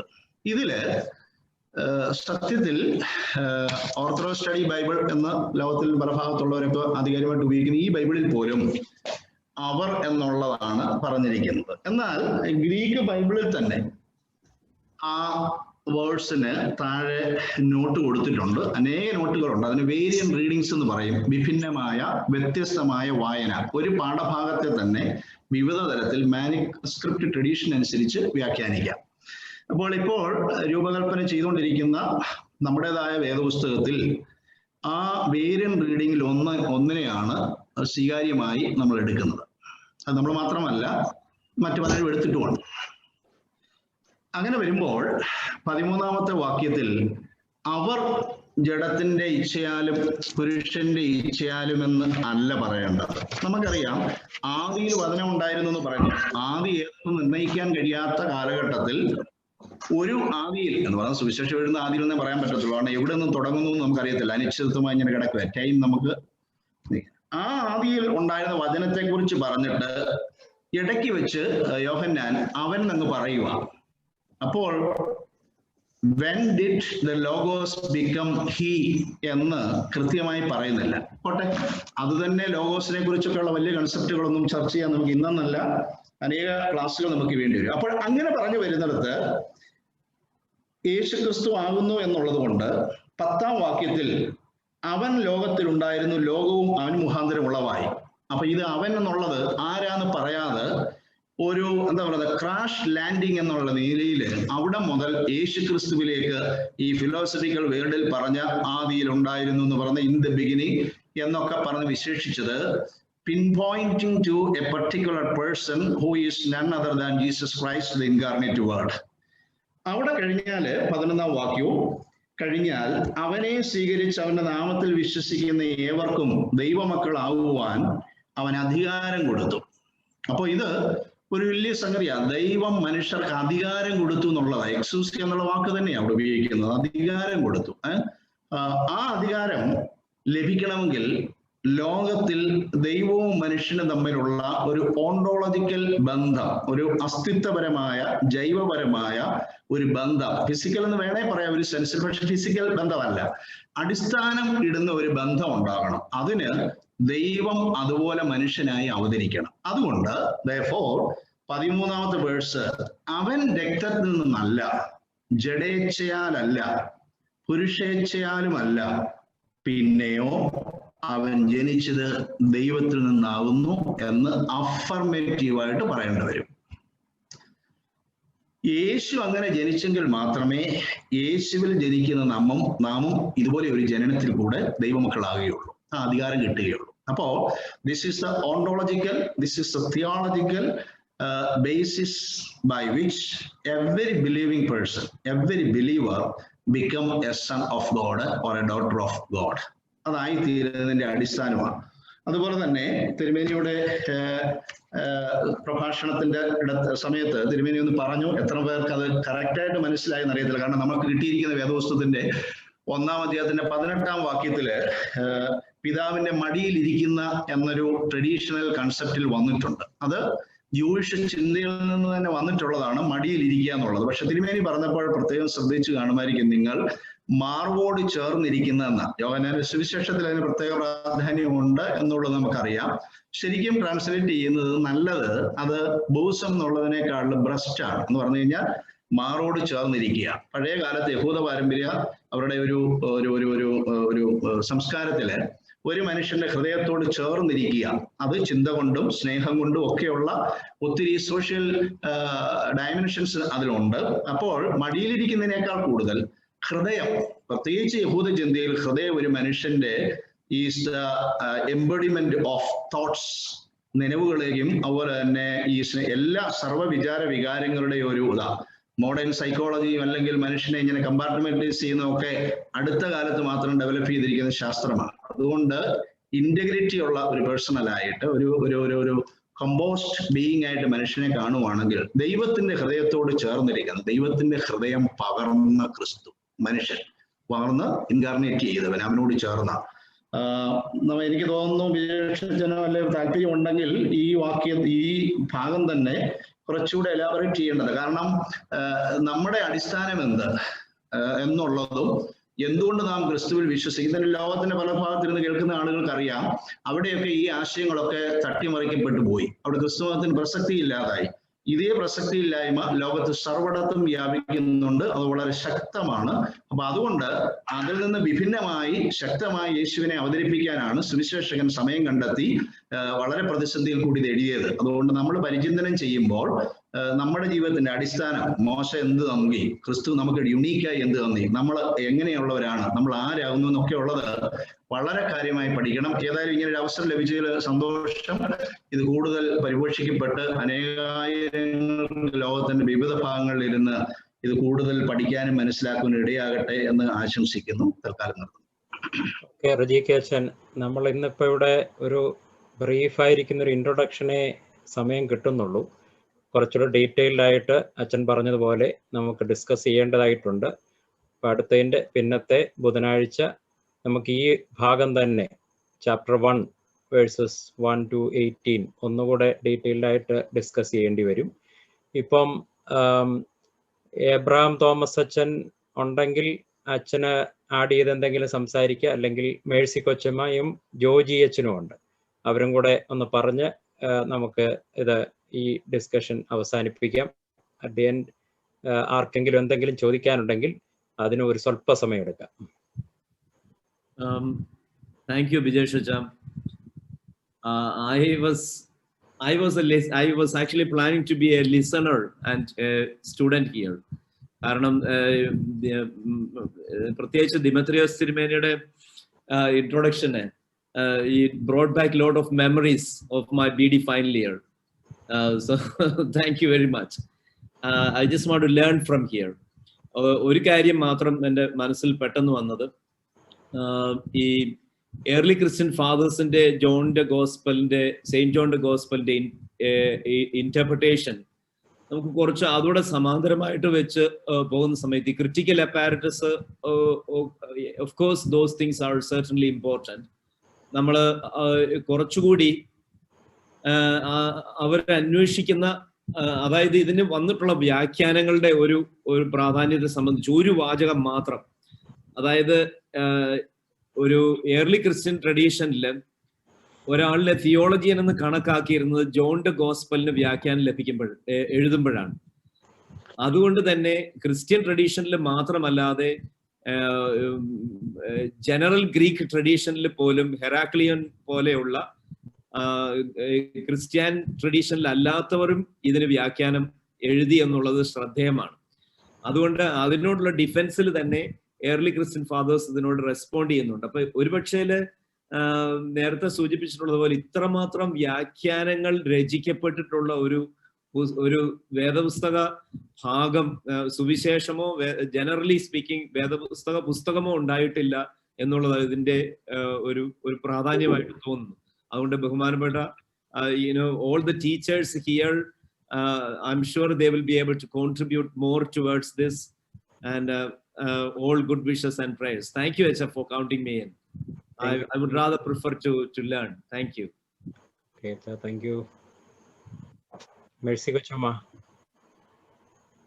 വിവന്ധ്യ തിരുമേനി, ബഹുമാനമുള്ള അച്ഛന്മാരെ, തിരുമേനി എൻ്റെ ഗുരു കൂടിയാണ്. രണ്ട് കാര്യം കൂടി കോംപ്ലിമെന്റ് ചെയ്യാനാണ് ഞാൻ ആഗ്രഹിക്കുന്നത്. തിരുമേനി പറഞ്ഞു ഈ ഗോസ്പല് വളരെ ലളിതവും അതുപോലെ തന്നെ വളരെ ആഴമുള്ളതുമാണ്. Fourth gospel is a stream in which a child can bathe and an elephant can swim. അങ്ങനെയാണ് സാധാരണ ഈ ഫോർത്ത് ഗോസ്പലിനെ കുറിച്ച് പറയാറുള്ളത്. അതുപോലെ ഇതൊരു തിയോളജിക്കൽ ഗോസ്പലാണ്, സ്പിരിച്വൽ ഗോസ്പൽ എന്നും നമ്മൾ പറയാറുണ്ട്. ഒരുപാട് സിംബൽസും അതുപോലെ തന്നെ ഇമേജറീസും ഇതിനകത്ത് വരുന്നുണ്ട്. ഓർത്തഡോക്സ് സഭയെ സംബന്ധിച്ചിടത്തോളം ഇത് വളരെ പ്രധാനപ്പെട്ട ഒരു ഗോസ്പലാണ്. അതിനകത്ത് Trinitarian concept, doctrine of holy spirit, അതുപോലെ തന്നെ intercession to Saint Mary, sacramentalism, നമ്മുടെ ബാപ്റ്റിസത്തിനും ഒക്കെ നമ്മൾ വായിക്കുന്ന ഭാഗങ്ങളിൽ ഈ സെൻട്രൽ ഗോസ്പലിൽ നിന്നാണ്. അതുപോലെ തന്നെ കാലുകളുടെ ശുശ്രൂഷ, അതുപോലെ തന്നെ എന്തായുടെ ശുശ്രൂഷകളിൽ, ഇതിനകത്തെല്ലാം ഒരുപാട് സ്വാധീനം ഈ ഗോസ്പലിനുണ്ട്. ഒരു holy spirit proceeds from the father എന്ന് പറയുന്ന ഭാഗം ഇതിൽ നിന്ന് തന്നെയാണ്. അതുകൊണ്ട് എന്തുകൊണ്ടും ഇത് വളരെ പ്രധാനപ്പെട്ട ഗോസ്പലാണ്. വളരെ സിമ്പിൾ ആണ് ഇത് വായിക്കാൻ, പക്ഷെ വളരെ ആഴം ഇതിനുണ്ട്. Thank you. താങ്ക് യു കൊച്ചമ്മ. ജോജി അച്ഛനും ബഹുമാനപ്പെട്ട ജോജി അച്ഛൻ. അഭിവന്യ തിരുമേനി, വന്നിരായ ഗുരുക്കന്മാരെ, അച്ഛന്മാരെ, എന്നെ കേൾക്കുന്ന എല്ലാവരുമേ, തിരുമേനിയും റെജി മാത്യു അച്ഛനും റെജി കെ അച്ഛനും എല്ലാം വളരെ ഭംഗിയായതിനെ കുറിച്ചൊരു നല്ലൊരു ഇൻട്രൊഡക്ഷൻ, കൊച്ചമ്മ ഉൾപ്പെടെ രവി അച്ഛനും എല്ലാം നല്ല ഒരു ഇൻട്രൊഡക്ഷൻ നമുക്ക് ഇതിനെക്കുറിച്ച് തന്നു. ഇതിൻ്റെ 1 മുതൽ 18 വരെയുള്ള വാക്യങ്ങൾ ചിന്തിക്കണമെന്നാണെന്ന് തോന്നുന്നു ബിജേഷ് അച്ഛൻ ആദ്യം വിചാരിച്ചിരുന്നത്. എനിക്ക് തോന്നുന്ന അത്രയും സമയം നമുക്കിനി കിട്ടുകയുമില്ല. അതിൻ്റെ 1-ാമത്തെ വാക്യത്തെക്കുറിച്ച് മാത്രം 1-2 കാര്യങ്ങൾ നമുക്ക് ഉള്ള സമയം കൊണ്ട് ഒരു 2 മിനിറ്റ് മാത്രം പറയണമെന്ന് ഞാൻ വിചാരിക്കുന്നു. In the beginning was the word and the word was with God and the word was God എന്ന് പറഞ്ഞുകൊണ്ടാണ് ഇത് ആരംഭിക്കുന്നത്. ഇതിനെക്കുറിച്ച് പഠിച്ചിട്ടുള്ളവർക്ക് അറിയാം, നമുക്ക് പെട്ടെന്ന് മനസ്സിലാക്കാവുന്ന ഒന്നാണ്, വേദപുസ്തകം നന്നായി വായിക്കുന്നവർക്ക് മനസ്സിലാവുന്ന ഒന്നാണ്. ഇൻ ദ ബിഗിനിങ് എന്ന് പറയുമ്പോൾ ഇത് ഇങ്ങനെ തന്നെ തുടങ്ങിയിരിക്കുന്ന ഒന്നാണ് ഉൽപ്പത്തി പുസ്തകം. ഇൻ ദ ബിഗിനിങ് എന്ന് പറഞ്ഞുകൊണ്ട് തന്നെയാണ് തുടങ്ങുന്നത്. പക്ഷേ ഇത് തമ്മിലുള്ള വ്യത്യാസങ്ങൾ ഉണ്ട്. ഒന്നാമതായിട്ട് ഇതിൽ in the beginning was the word, ആദിയിൽ വചനമുണ്ടായിരുന്നു എന്ന് പറഞ്ഞുകൊണ്ടാണ് യോഹന്നാന്റെ സുവിശേഷം ആരംഭിക്കുന്നത്. എന്നാൽ ഉൽപ്പത്തി പുസ്തകത്തിൽ ആദിയിൽ ദൈവം സൃഷ്ടിച്ചു എന്ന് പറഞ്ഞുകൊണ്ടാണ് ആരംഭിക്കുന്നത്. അപ്പോൾ ഈ 2 സ്ഥലത്തും ഒരേപോലെയുള്ള വാക്കുകളാണ് ഉപയോഗിച്ചിരിക്കുന്നതെങ്കിലും 2 സ്ഥലത്തും അർത്ഥം 2ആണ്. ഒന്ന് വചനത്തെക്കുറിച്ചാണ്, അതായത് സമയവുമായി നമ്മൾ ഇപ്പോൾ ചിന്തിക്കുന്ന കാലങ്ങളും സമയവുമായി യാതൊരു ബന്ധവുമില്ലാത്ത ഒന്നാണ് യോഹന്നാൻ ഇവിടെ പറയുന്നത്. കാരണം ആദിയിൽ വചനമുണ്ടായിരുന്നു. അത് നമ്മളുടെ പിതാക്കന്മാരുടെയൊക്കെ കമൻട്രീസിൽ അവർ പറയുന്നത് നമ്മളുടെയൊക്കെ ചിന്തയ്ക്ക് അപ്പുറമായ ഒരു തുടക്കത്തെക്കുറിച്ചാണ്, ആരംഭത്തെക്കുറിച്ചാണ് ഇവിടെ യോഹന്നാൻ സൂചിപ്പിക്കുന്നത്. എന്നാൽ ഉൽപ്പത്തി പുസ്തകത്തിൽ പറഞ്ഞിരിക്കുന്ന ഇൻ ദ ബിഗിനിങ് എന്ന് പറയുമ്പോൾ അത് ദൈവം സൃഷ്ടി നടത്തിയതുമായി ബന്ധപ്പെട്ടാണ് പറയുന്നത്. അത് നമ്മളുടെ സമയകാല ക്രമത്തെ ഉള്ളിൽ നിൽക്കുന്ന ഒരു ആരംഭത്തെക്കുറിച്ചാണ്, ഒരു ആദിയെക്കുറിച്ചാണ് അവിടെ പറയുന്നത്. അതിനോട് ചേർന്ന് ഒരു ഒറ്റ കാര്യം കൂടെ പറഞ്ഞുകൊള്ളട്ടെ. സിറിൽ ഓഫ് അലക്സാൻഡ്രിയ ഈ വാക്യത്തിന് കൊടുത്തിരിക്കുന്ന വേറെ ഒരു അർത്ഥവും കൂടിയുണ്ട്. വേറെ ഒരു അർത്ഥം എന്ന് പറഞ്ഞു കഴിഞ്ഞാൽ ഇതിന്റെ അടിസ്ഥാനപരമായ അർത്ഥങ്ങളിൽ നിന്ന് മാറിപ്പോകുന്നില്ല. എനിക്ക് തോന്നുന്നു അദ്ദേഹം ഉപയോഗിച്ചിരിക്കുന്നത് ഒരു തരം റാബിനിക് ഇന്റർപ്രിട്ടേഷൻ ആണ്. യഹൂദന്മാർ ഉപയോഗിക്കുന്ന ഒരു തരം വ്യാഖ്യാന രീതി ഉപയോഗിച്ചുകൊണ്ട് സിറിൽ ഓഫ് അലക്സാൻഡ്രിയ ഈ പറയുന്ന വാക്യത്തിന് മറ്റൊരു അർത്ഥം കൊടുക്കുന്നുണ്ട്. ഇൻ ദ ബിഗിനിങ് എന്നുള്ളതിന് ഇവിടെ ഇരിക്കുന്ന അച്ഛന്മാർക്ക് അറിയാമായിരിക്കും, NRK അറിയാവുന്നതുപോലെ NRK എന്ന് പറഞ്ഞുകൊണ്ടാണല്ലോ തുടങ്ങുന്നത്. ഈ RK എന്നുള്ള വാക്കിന് സോവറിനിറ്റി എന്നും അതോറിറ്റി എന്നും കൂടെ അർത്ഥമുണ്ട്. അപ്പൊ അതുകൊണ്ട് ഇതിനെ എഫേസ്യ ലേഖനത്തിലും കൊലോസ്യ ലേഖനത്തിലുമൊക്കെ സകല അധികാരങ്ങൾക്കും മേലായിരിക്കുന്നവൻ എന്ന് ദൈവത്തെക്കുറിച്ചും യേശുവിനെ കുറിച്ചും ഒക്കെ പറയുന്നുണ്ട്. അപ്പൊ അതുകൊണ്ട് ഈ NRK എന്ന് പറയുന്നത് പിതാവിനെ കുറിച്ചാണ് പറയുന്നത് എന്ന് പറഞ്ഞിട്ട് അലക്സാൻഡ്രിയയിലെ കൂർലോസ് പറയുന്ന അതിന് കൊടുക്കുന്ന ട്രാൻസ്ലേഷൻ ഇങ്ങനെയാണ്: in the father was the word. In the beginning was the word എന്ന് പറയുന്നതിന് പകരം അദ്ദേഹം പറയുന്നു in the father was the word. അതായത് ദൈവത്തിലായിരുന്നു ഈ വചനം ഉണ്ടായിരുന്നത്, ദൈവത്തോടു കൂടി ആയിരുന്നു എന്നുള്ളതിന്റെ അതിന്റെ ബാക്കി പറയുന്ന കാര്യങ്ങളുമായി ബന്ധപ്പെടുത്തി തന്നെയാണ് ഇതിന് മറ്റൊരു വ്യാഖ്യാനമായിട്ട് മറ്റൊരു രീതിയിൽ ഈ വാക്യത്തെ അങ്ങനെ പറയുന്നുണ്ട് എന്നും കൂടെ പറഞ്ഞുകൊണ്ട് ഞാൻ അവസാനിപ്പിക്കുന്നു.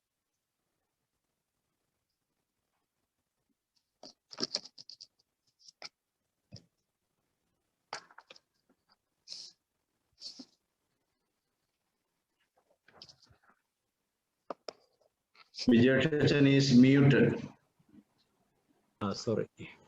Yes. ബഹുമാനപ്പെട്ട ജോജി അച്ഛനത് പറഞ്ഞപ്പോൾ എൻ്റെ മനസ്സിൽ പെട്ടെന്ന് വന്നത് ഒന്നാമത്തെ ഈ വാക്യം, 1-ാം അധ്യായത്തിലെ 1-ാം വാക്യത്തിലെ വാസ് എന്നുള്ള ആ ഒരു പദം Saint Basil the great explain ചെയ്യുമ്പോൾ അദ്ദേഹം പറയുന്ന ഒരു വാക്യം വെളിപാട് പുസ്തകത്തിൽ നിന്നാണ്. വെളിപാട് പുസ്തകം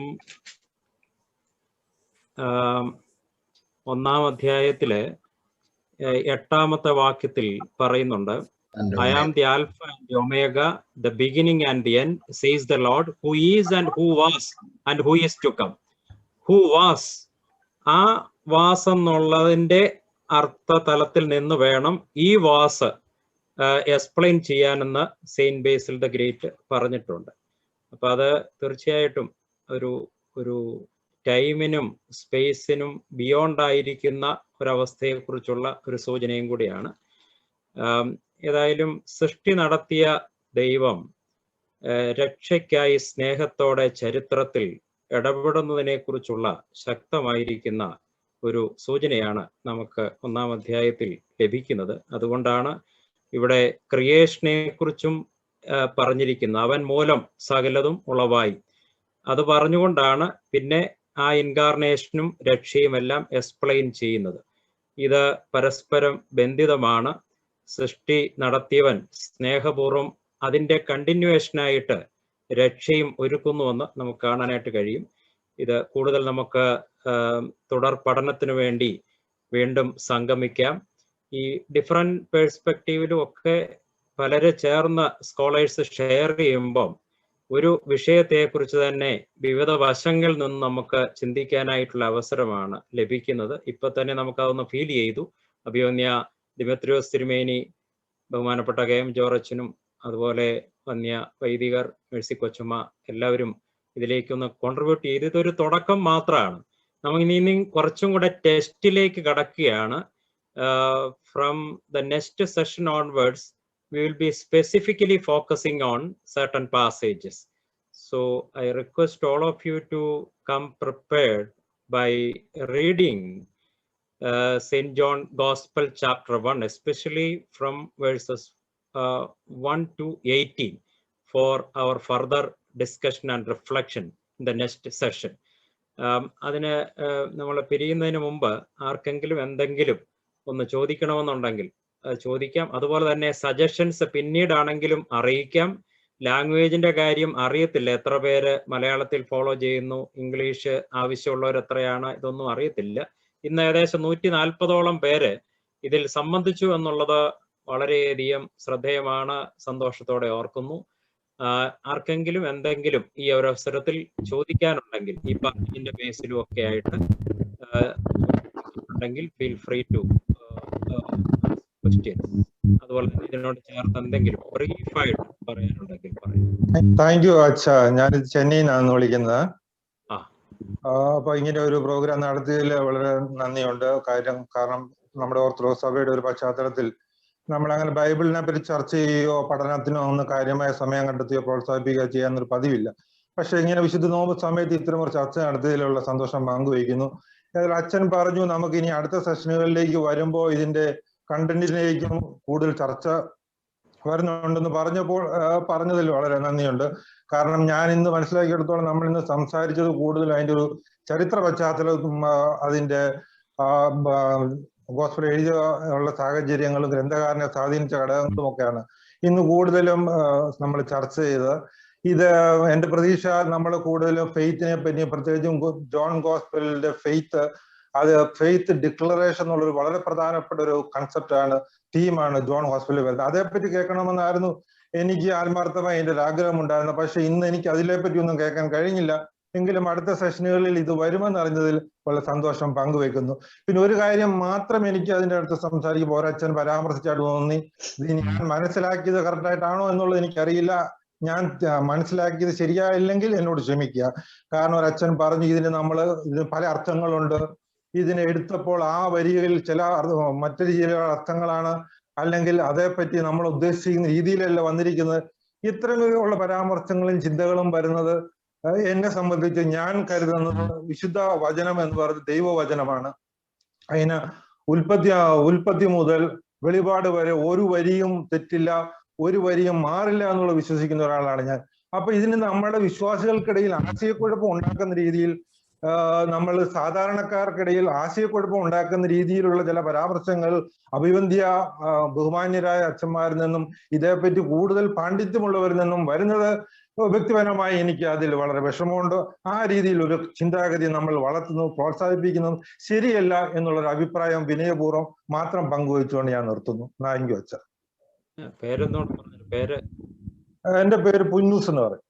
ഓക്കെ അച്ഛാ, ബിജേഷ് അച്ഛാ, ഇപ്പൊ ഈ പറഞ്ഞതിന് തോമസ് പോൾ ആണ്.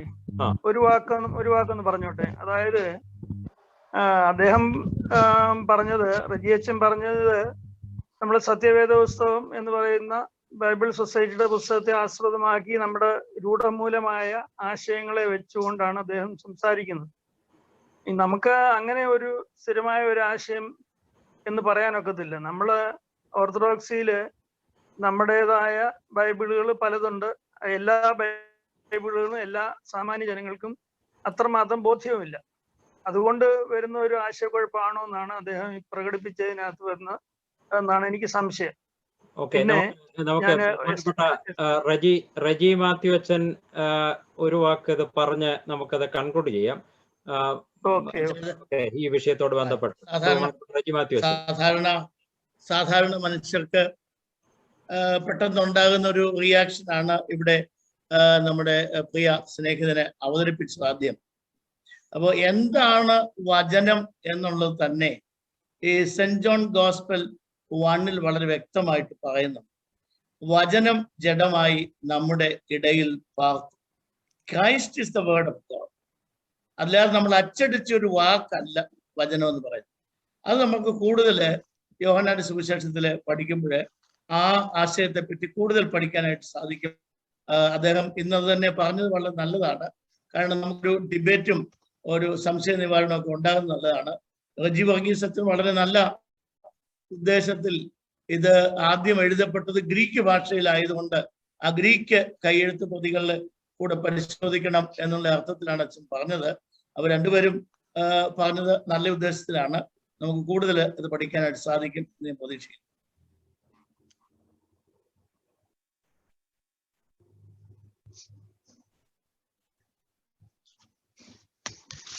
അച്ഛൻ മ്യൂട്ട് ചെയ്തില്ല, അൺമ്യൂട്ട് ചെയ്തില്ല. നമുക്കെന്നാൽ കൺക്ലൂഡ് ചെയ്യാം. ഇപ്പം സമയമായി. അടുത്ത സെഷനിലൊക്കെ വരുമ്പോഴത്തേക്ക് നമുക്ക് കുറച്ചും കൂടെ ചോദ്യത്തിനും ഡിസ്കഷനും ഉള്ളതായ സമയമെടുക്കാം. അപ്പം 2 or 3 പേര് മാത്രം കൂടുതലായിട്ട് ആ ടെസ്റ്റ് ഫോക്കസ് ചെയ്ത് സംസാരിച്ചതിന് ശേഷം അങ്ങനെയുള്ള ഒരു സ്പേസും ടൈമും നമുക്ക് കിട്ടും. ഇന്നിപ്പോൾ സോപാന ഓർത്തഡോക്സ് അക്കാഡമിയുടെ സെക്രട്ടറി ആയിരിക്കുന്ന ബഹുമാനപ്പെട്ട ജിയോ ജോസഫ് അച്ഛൻ ഒരു വാക്ക് താങ്ക്സ് പറഞ്ഞ് അഭിമന്യ തിരുമേനിയുടെ ആശീർവാദത്തോടു കൂടി നമുക്ക് ഈ സംഗമം അവസാനിപ്പിക്കാം. ഒരു വാക്ക് നന്ദി അറിയിക്കുകയാണ്. ഇന്നത്തെ ഈ സ്റ്റഡി സീരീസിന് നേതൃത്വം നൽകിയ അഭിമന്യ ദിമിത്രിയോസ് തിരുമേനിയോട്, മറ്റ് റിസോഴ്സ് പേഴ്സൺസായി നമ്മളോടൊപ്പം ചേർന്ന മറ്റ് വൈദിക ശ്രേഷ്ഠരോടും കൊച്ചമ്മയോടും പ്രത്യേകം അക്കാഡമിയുടെ പേരിലുള്ള നന്ദിയും സ്നേഹവും കടപ്പാട് അറിയിക്കുകയാണ്. അതിനോടൊപ്പം തന്നെ ഈ പല ലോകത്തിന്റെ നാനാഭാഗത്തു നിന്ന് നമ്മുടെ ക്ഷണം സ്വീകരിച്ച് ഇവിടെ ഈ ക്ലാസ്സിലേക്ക് എത്തിച്ചേർന്ന എല്ലാ സഹോദരി സഹോദരന്മാരോട് പ്രത്യേകം അക്കാഡമിയുടെ പേരിൽ നന്ദി അറിയിക്കുകയാണ്. അതിനോടൊപ്പം തന്നെ ഔപചാരികയുടെ പേരിൽ ഇതിന് ചുക്കാൻ വഹിക്കുന്ന ബഹുമാനപ്പെട്ട KM ജോർജ് അച്ഛനോടും ബിജേഷ് ഫിലിപ്പ് അച്ഛനോടും നന്ദിയും സ്നേഹവും അറിയിക്കുകയാണ്. തുടർന്ന് ഈ ക്ലാസ്സുകൾ എല്ലാ 1-ാമത്തെയും 3-ാമത്തെയും ബുധനാഴ്ചകൾ നടക്കുന്നതാണ് എന്നും കൂടെ നിങ്ങളുടെ ശ്രദ്ധയിലേക്ക് കൊണ്ടുവരുന്നു. ഒരിക്കൽ കൂടെ എല്ലാവർക്കും നന്ദി, നമസ്കാരം. Also, we are grateful to Ronnie, David and Roshan George from Bangalore for their technical assistance. Thank you. അഭിമന്യ ദിമിത്രിയോസ് തിരുമേനി, benediction. ഓക്കെ. പിതാവായ ദൈവത്തിന്റെ സ്നേഹവും ഏകജാതനായ പുത്രന്റെ കൃപയും പരിശുദ്ധ റൂഹായുടെ സംബന്ധവും സഹവാസവും നാം എല്ലാവരുടെയും കൂടിയും ഈ പഠന വേദിയിലുള്ള എല്ലാ പ്രവർത്തനങ്ങളോടും കൂടിയും ഇന്ന് വന്നേക്കും ഉണ്ടായിരിക്കുമാറാട്ടെ. ആമേൻ.